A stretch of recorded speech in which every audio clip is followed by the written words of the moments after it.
વિસ્તારમાં સાઈ નજીક તાપી નદીમાં ગટરનું પાણી છોડાવાનો મામલો 2019થી લોકો તંત્રને રજૂઆત કરે છે કે ગટરનું પાણી તાપીમાં છોડાય છે, છતાં આંધળું તંત્ર કાર્યવાહી કરવામાં નિષ્ફળ.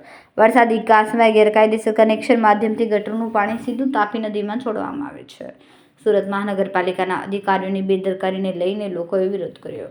મોટી સંખ્યામાં સાઈડના લોકોએ રસ્તા પર ઉતરીને સૂત્રોચ્ચાર કરીને વિરોધ નોંધાવ્યો.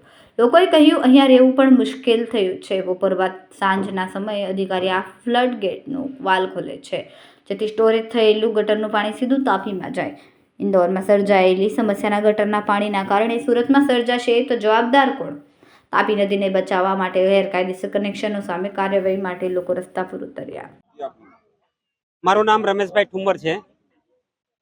Surat Uttarayan TP scheme number 73 ની અંદર વરસાદી પાણી માટેની જે ગટર બનાવવામાં આવેલી છે તેની અંદર ગેરકાયદેસર રીતે શોપિંગ દુકાનો તેમજ જાહેરાત બિલ્ડિંગો તેમજ રહેવાસીઓએ ગેરકાયદેસર ગટર જોડાણ કરેલ હોવાથી તે પાણી વરસાદી પાણીની જે પાઇપલાઇન છે એની અંદર એ જોઈન્ટ કરવામાં આવેલ છે ગેરકાયદેસર રીતે, અને તે પાણી તાપી નદીની અંદર વહે છે અને લાખો લીટર પાણી દરરોજનું વહે છે અને તાપીને દૂષિત કરે છે. અને એ પાઇપલાઇનની અંદર ફ્લડ ગેટ બનાવવામાં આવેલ છે વરસાદ પાણીના, એની અંદરથી તીવ્ર દુર્ગંધ આવે છે અને આસપાસના વિસ્તારોને બહુ તકલીફ પડે છે. એના માટે અમે છેલ્લા 8 વર્ષથી 2019, 2023, 2026ની અંદર અમે અરજીઓ કાર્યપાલક ઇજનેર, કમિશનર અને કલેક્ટર સાહેબને આપેલી છે. તેમ છતાં અત્યાર સુધીમાં કોઈ પણ જાતનો આનો ઉકેલ લેવામાં આવેલો નથી.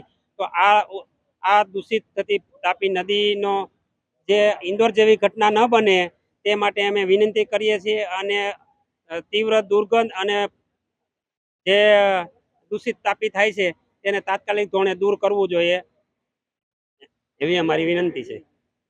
કેમેરામેન હર્ષદ પાટીલ સાથે સુનિલ પાટીલ, સમય મીડિયા ન્યૂઝ, સુરત.